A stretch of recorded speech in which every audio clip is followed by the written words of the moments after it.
નમસ્કાર, BBN news ચેનલમાં આપનું સ્વાગત છે। હું છું કવિતા પંચાલ ને હવે જોઈએ આજના સમાચાર।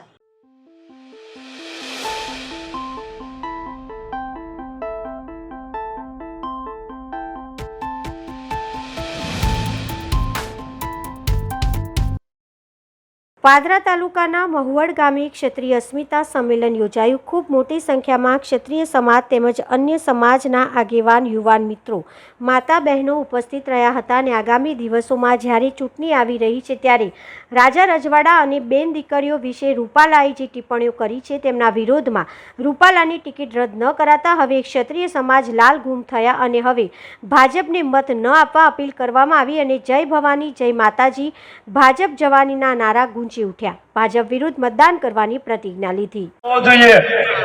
મારો ક્ષત્રિય સમાજ અત્યાર સુધી રૂપાલાના વાણી વિલાસને આજે 1 મહિનો થઈ ગયો, પરંતુ ભાજપ સરકાર આપની કોઈ પણ માંગણી મંજૂર કરી નથી અને ક્ષત્રિય સમાજને કંઈક ને કંઈક અલગ રાખી આપણી જોડે વેર જેવું વૃત્તન કર્યો। એના અનુસંધાનમાં એક જ શબ્દ હોવો જોઈએ, જય ભવાની, ભાજપ જવાની। આપે જોયું હશે ક્ષત્રિય સમાજ 18 વર્ણને લઈને ચાલતો સમાજ છે અને આજે રૂપાલા સાહેબના એક વાણી વિલાસને લઈને મારો ક્ષત્રિય સમાજ આજે એક જાજમ પર બેઠો છે। હું ગૌરવની લાગણી અનુભવું છું, સર્વને નતમસ્તક વંદન કરું છું કે મારો ક્ષત્રિય સમાજ આજે એક જાજમ પર બેઠો છે। બીજું, મોદી સાહેબ જ્યારે સ્વચ્છતા અભિયાનની વાત કરતા હોય તો મોદી સાહેબ માટે એક સૂચન કરીશ કે આપણે જ્યારે વોટ કરવા જઈએ તો ઘરે બહેન દીકરીઓને ડાઈ શાસનના જ્યાં ગોણી શિખામણ આલે અલા અમારા બાપુઓને નશો હતો, સુરવીરતાનો નશો હતો અને અમારામાં તો કહેવત છે નશા વગરનો નર નકામો। પણ એ કયો નશો ખબર છે? કઈ કરવાનો દેશ માટે, બેન માટે, બેટી માટે, ગાય માટે મરી મિટવાનો નશો હતો અમને।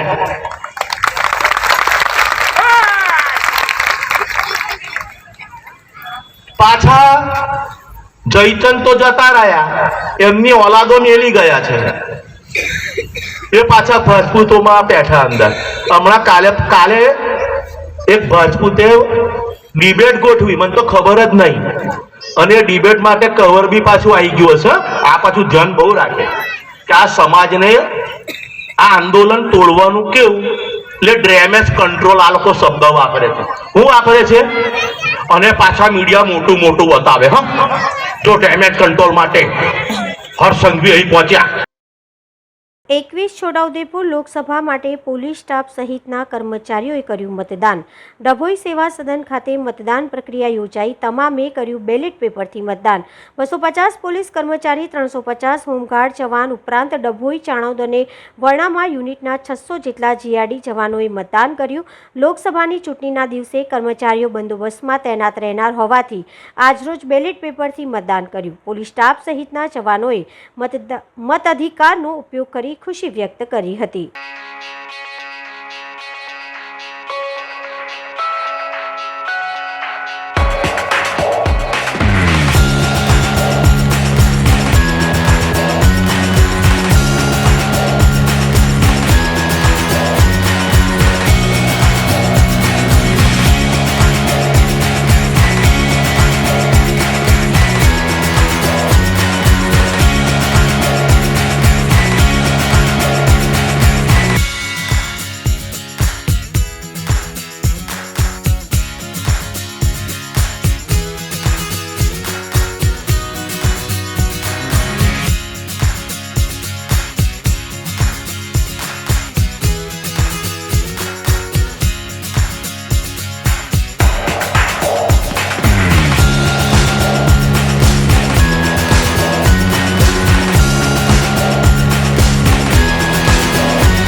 86 ગામ સમાજનું ઉમા અમર પાર્ટી પ્લોટ ખાતે સંમેલન. વડોદરા શહેરના નવાયાર્ડ વિસ્તાર ખાતે વસવાટ કરતા 86 ગામ સમાજનું આજરોજ સંમેલન યોજાયું હતું, જેમાં ખૂબ જ મોટી સંખ્યામાં 86 ગામ સમાજના આગેવાનોએ ભાગ લીધો હતો. તેમજ આ સંમેલનમાં લોકસભાના ઉમેદવાર ડોક્ટર હેમાંગ જોશી, ધારાસભ્ય કેયુરભાઈ રોકડિયા સાથે ward number 2ના નગરસેવક રશ્મિકાબેન Vaghela, ward number 1ના યુવા મોરચાના પ્રમુખ હિતેશભાઈ મકવાણા તેમજ વોર્ડ નંબર 1ની સંગઠન ટીમ અને હોદ્દેદારો ઉપસ્થિત રહ્યા હતા. આ સંમેલનમાં પધારેલા તમામ સમાજના વડીલોએ લોકસભાના ઉમેદવાર ડોક્ટર હેમાંગ જોશીને વિજય ભવના આશીર્વાદ આપ્યા હતા. આજે ભારતીય જનતા પાર્ટીના એક સામાજિક સંવાદના પ્રકલ્પના ભાગરૂપે વોર્ડ નંબર 1 ખાતે આ 86 સમાજના સંમેલનમાં ઉપસ્થિત ભારતીય જનતા પાર્ટીના રાષ્ટ્રીય એસસી મોરચાના મહાસચિવ અને ગુજરાત વિધાનસભાના આદરણીય ધારાસભ્ય શ્રીમાન કે ભારતીય જનતા પાર્ટીનો એક એક કાર્યકર્તા માત્ર ને માત્ર ચૂંટણી પૂરતો એનું કાર્ય સીમિત નથી હોતું. ક્યારે પણ કોઈ પણ આપત્તિ વડોદરા શહેર ઉપર આવે, વડોદરા વિસ્તારમાં આવે, પછી કોરોના હોય, પછી પૂરની પરિસ્થિતિ હોય, પછી બીજા કોઈ પણ પ્રોબ્લેમ હોય, કોઈ કોમી એકલાસ હોય, ભારતીય જનતા પાર્ટીનો કાર્યકર્તા ગ્રાઉન્ડ પર લોકો સાથે ઉભો રહી અને એની મદદે આવતો હોય છે. પાર્ટીની સંસ્કૃતિની અંદર સેવાહી સંગઠનનો એ ભાવ છે અને એ જ ભાવથી હર હંમેશ કાર્યકર્તા કોઈ પણ કામ માટે સમાજની વચ્ચે ઉભો હોય છે. મને યાદ છે આપણા સમાજના પણ ઘણા બધા કેમ્પ કરવામાં આવ્યા છે. પછી આધાર કાર્ડનો કેમ્પ હોય, પછી આયુષ્માન કાર્ડનો કેમ્પ હોય, પછી કોઈ પણ યોજના આપણા સુધી પહોંચી શકે એ માટેના કેમ્પ પણ મારાથી અવિરતપણે અમે લોકો હર મહિને કાર્યકર્તાના માધ્યમથી સમાજ માટે કરતા આવ્યા છે. વડોદરાની અંદર માત્ર વડોદરા મહાનગરની અંદર 75,000 થી વધારે આવાસો પીએમ યોજના અને સીએમ યોજનાની અંતર્ગત આપણે લાભ આપવામાં આવેલા છે. સમગ્ર વિસ્તારમાં ખૂબ મોટી સંખ્યામાં આયુષ્માન કાર્ડના લાભ આપવામાં આવે છે. આજે વડીલો બેઠા છે. આ વખતના સંકલ્પ પત્રની અંદર વધારેમાં વધારે 70 વર્ષની ઉપરના તમામ વડીલોને, પછી એના આર્થિક પરિસ્થિતિ મધ્યમ હોય, નબળી હોય, સારી હોય, કોઈ પણ હોય, 70 વર્ષથી ઉપરના તમામે તમામ વડીલોને આયુષ્માન ભારતની અંદર આવરી લેવાનું સંકલ્પ પત્રની અંદર ભારતીય જનતા પાર્ટી દ્વારા ઘોષિત કરવામાં આવ્યું છે. અને ગુજરાત માટે તો ખૂબ ખાસ વાત છે. આયુષ્માન ભારતની યોજના હેઠળ સમગ્ર દેશમાં જ્યારે સૌને 5 લાખનો લાભ મળતો હોય, માન્ય ભૂપેન્દ્રભાઈ પટેલ દ્વારા પણ વધારાના 5 લાખ એમ ગુજરાતના તમામ જનતાને 10 લાખનો આયુષ્માન ભારતનો લાભ મળે છે. આ વખતની ચૂંટણી આપણે વિચારતા હશું કે કયા પ્રકારનો માહોલ છે, પરિસ્થિતિ શું છે, પરંતુ મારે અહીંથી આપ સૌને માત્ર એક જ પ્રશ્ન પૂછવો છે અને આપ સૌએ હાથ ઊંચા કરી અને એનો જવાબ આપવાનો છે. મને આપ જણાવો, આવનારી ચૂંટણીમાં ચૂંટણી પત્યા પછી વડાપ્રધાન કોણ બનવાનું છે? જોરથી બે હાથ ઊંચા કરીને વડાપ્રધાન કોણ બનવાનું છે? આ દિવાલ પર લખાયેલું સત્ય છે કે સમગ્ર દેશ મોદી સાહેબને ત્રીજી વાર વડાપ્રધાન બનાવવા જઈ રહ્યા છે. ત્યારે હાર જીતનો તો કોઈ પ્રશ્ન જ નથી. પ્રશ્ન એ છે કે કેટલા વધારેમાં વધારે આશીર્વાદ આપણે આપણા વડાપ્રધાન શ્રી નરેન્દ્રભાઈ મોદીજીને આપી અને દિલ્હી ખાતે મજબૂત કમળ મોકલાવી અને એમને ફરીથી આપણે વડાપ્રધાન બનાવી અને વિકસિત ભારતના સંકલ્પને આપણે આગળ વધારવાનો. માત્ર એક વાત કહી અને એક સંકલ્પ લેવડાવો છે અને એ સંકલ્પ એ છે કે 7મી મેના રોજ લોકો કહે છે કે ખૂબ ગરમી હશે, ખૂબ ગરમી હશે, ગરમીની લહેર, ગરમીની લહેર. આ 86 સમાજે એક સુરે આ ગરમીની લહેરની સામે મોદી લહેરના માધ્યમથી આ ગરમીની લહેરને હરાવવાની છે. હરાવશો ને? બે હાથ ઊંચા કરીને આપો જવાબ. હરાવશો કે નહીં? આપણે સૌ સવારના પોરમાં સૌથી પહેલા મતદાન કરીશું અને ત્યારબાદ જલપાન કરીશું. આ એક સંકલ્પ જો સૌ બહેનો લઈ લેશે ને તો ભાઈઓએ તો ના છૂટકે પેલા મતદાન કરવા જવું પડશે. તો આટલી જ વાત, આટલી જ વિનંતી આપ સૌને કરી અને હું આપને એક ખાતરી આપી અને મારી વાત મૂકું છું કે મોદી સાહેબે જ્યાં વિકસિત ભારતનો સંકલ્પ લઈને આગળ વધી રહ્યા છે એમાંથી વિકસિત વડોદરા ક્યાંય પણ પાછળ ના રહે એ બાબતની ખાતરી આપી અને એ બાબતે 24 કલાક 7 દિવસ અને 365 દિવસની ગેરંટી આપી હું મારી વાતને વિરામ આપું છું. ભારત માતા કી જય, વંદે માતરમ. સયાજીગંજ વિધાનસભામાં વોર્ડ નંબર 1માં નવાયાર્ડ વિસ્તાર ખાતે ઉમા અમર પાર્ટી પ્લોટની અંદર 86 સમાજ વણકર સમાજનું આજે ભવ્ય સંમેલન આપ જોઈ શકો છો. મોટી સંખ્યાની અંદર 86 સમાજના અગ્રણીઓ નાગરિકો ઉપસ્થિત રહ્યા અને અમારા સાથી ધારાસભ્ય અને શંભુનાથજી મહારાજ ગાદીપતિ તેઓ પોતે અહીંયા હાજર રહ્યા છે, બધાને માર્ગદર્શન આપ્યું છે, આશીર્વચન આપ્યા છે. અમારા ઉમેદવાર સહિતનું પણ 86 સમાજે ભવ્ય સ્વાગત કર્યું છે. હું 86 સમાજ જે રીતે મોટી સંખ્યામાં ભારતીય જનતા પાર્ટીના સમર્થનમાં જોડાયો છે, સમર્થનમાં આવ્યો છે, હું 86 સમાજના અમારા સૌ અગ્રણીઓનો ખૂબ ખૂબ આભાર વ્યક્ત કરું છું, એમને અભિનંદન આપું છું અને 86 સમાજના સૌ આગેવાનોને આજે અમે ખાતરી પણ આપી છે કે જે રીતે વડાપ્રધાન નરેન્દ્રભાઈ મોદી દેશમાં કામ કરી રહ્યા છે, સંવિધાનને વધુને વધુ મજબૂત થાય, દેશની અંદર ગરીબમાં ગરીબ વ્યક્તિને સારું જીવન જીવવાની તક મળે, એના માટેના વડાપ્રધાન નરેન્દ્રભાઈ પ્રયત્ન કરી રહ્યા છે. ત્યારે અમે સૌ નાગરિકોને અપીલ કરી છે કે આપ પણ વડાપ્રધાનને મજબૂતી આપવા માટે એમના કરેલા કાર્યોને વધુ સક્ષમતાથી આગળ વધારી શકે એના માટે ભારતીય જનતા પાર્ટીને વોટ કરો એવી નમ્ર અપીલ પણ કરી છે.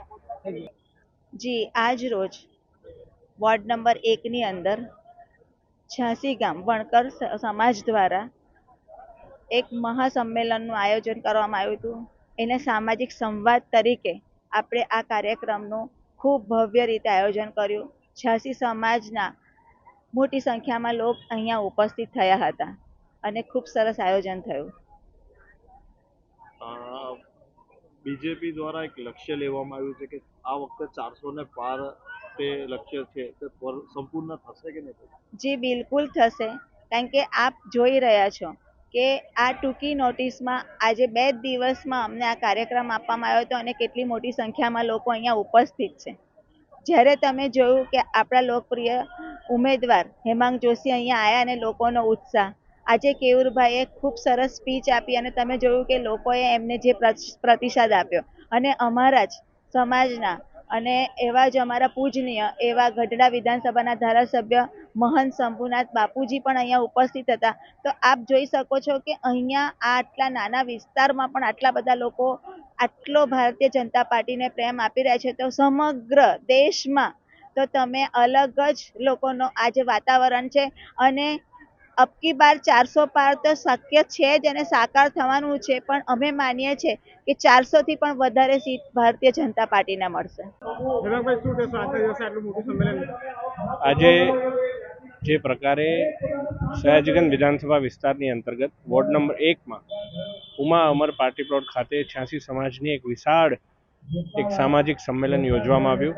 સમાજના સર્વે શ્રેષ્ઠીઓ, વડીલો, ભાઈઓ બહેનો મળી અને આ સંમેલનની અંદર ઉપસ્થિત આપણા ગાદીપતિ, આપણા ધારાસભ્ય અને રાષ્ટ્રીય એસસી મોરચાના મહાસચિવ આદરણીય શંભુનાથ ટુંડિયાજી, સયાજીગંજ વિસ્તારના ધારાસભ્ય આદરણીય કેયુરભાઈ, કોર્પોરેટર શ્રીમતી રશ્મિકાબેન અને સર્વે અગ્રણીઓ જોડાયા અને મોટી સંખ્યામાં તમામ સમાજના શ્રેષ્ઠીઓ સાથે મોદી સાહેબના વિકસિત ભારતના સંકલ્પની વાત કરી અને ખૂબ સારો પ્રતિસાદ મળ્યો.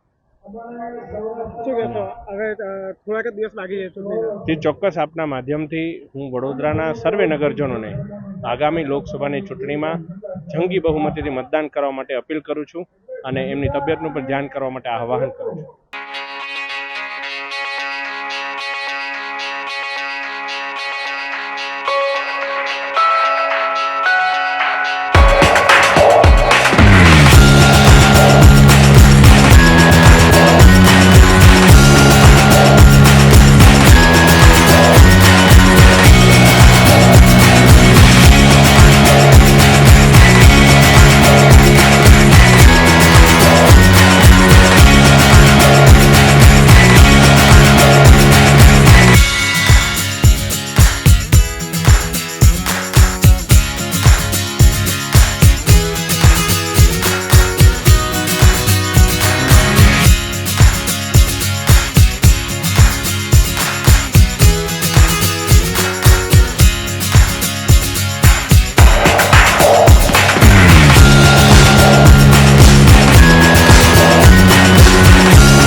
વિરામ.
બીબીએન ન્યૂઝ ચેનલમાં આપનું સ્વાગત છે.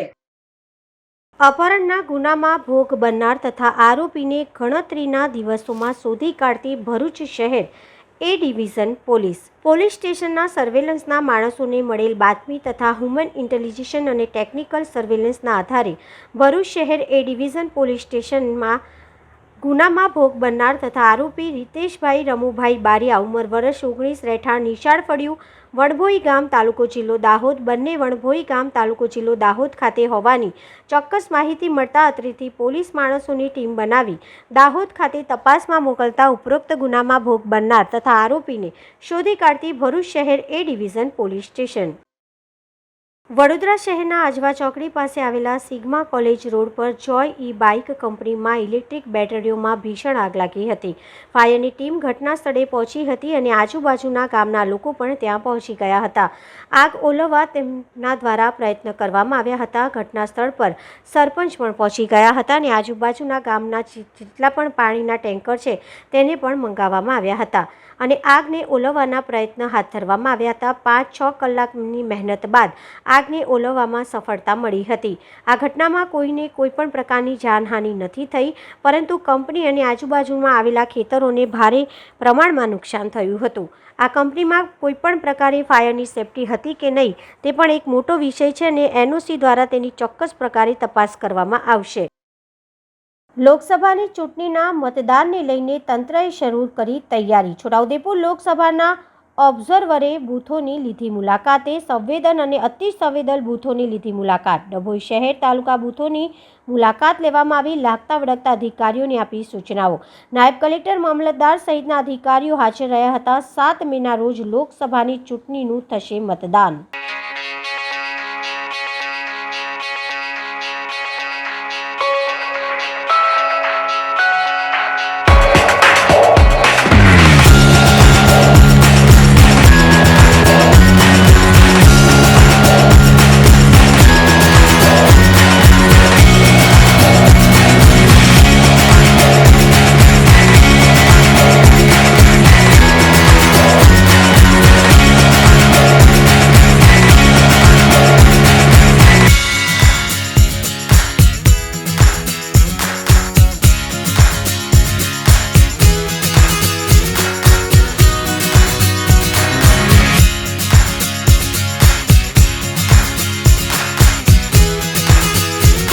તેમજ જિલ્લા પોલીસ વડા ઇમ્તિયાઝ શેખ સહિતના અધિકારીઓએ પોસ્ટલ બેલેટથી મતદાન કર્યું. છોટાઉદેપુર લોકસભા સામાન્ય ચૂંટણી 2024 અંતર્ગત છોટાઉદેપુર જિલ્લામાં આગામી તારીખ 7/5/2024ના રોજ મતદાન થનાર છે. ચૂંટણી પ્રક્રિયામાં રોકાયેલા અધિકારીઓ પણ લોકશાહીના આ મહાપર્વમાં સહભાગી બને તે માટે ચૂંટણી પંચ દ્વારા પોસ્ટલ બેલેટથી મતદાન કરવાની સુવિધા આપવામાં આવે છે. જે અંતર્ગત જિલ્લા ચૂંટણી અધિકારી શ્રી અનિલ ધામેલિયા સહિતના અધિકારીઓએ આજે પોસ્ટલ બેલેટથી મતદાન કર્યું હતું. આ પ્રસંગે જિલ્લા ચૂંટણી અધિકારી શ્રીએ જણાવ્યું હતું કે ચૂંટણી કામગીરીમાં રોકાયેલા અધિકારીઓ કર્મચારીઓ પણ લોકશાહીના પર્વમાં સહભાગી બને તે માટે પોસ્ટલ બેલેટથી મતદાનની સુવિધા આપવામાં આવે છે. આ ઉપરાંત જિલ્લામાં વૃદ્ધ અને દિવ્યાંગ મતદારો માટે હોમ વોટિંગની પ્રક્રિયા પણ મહદ અંશે પૂર્ણ થઈ ચૂકી છે. શ્રી ધામેલિયાએ જિલ્લાના તમામ નાગરિકોને આગામી તારીખ 7મી મેના રોજ અચૂક મતદાન કરવાની અપીલ કરીને વધુમાં વધુ યુવા, મહિલા, દિવ્યાંગ અને વૃદ્ધ મતદારોને મતદાન કરવા અનુરોધ કર્યો હતો. આ તકે જિલ્લા ચૂંટણી અધિકારી ઉપરાંત જિલ્લા પોલીસ અધિક્ષક આઈજી શેખ, નિવાસી અધિક કલેક્ટર શૈલેષ ગોકલાણી, પ્રાંત અધિકારી વિમલ બારોટ સહિતના અધિકારીઓએ પોસ્ટલ બેલેટથી મતદાન કરી લોકશાહીના અવસરમાં પોતાની સહભાગિતા નોંધાવી હતી.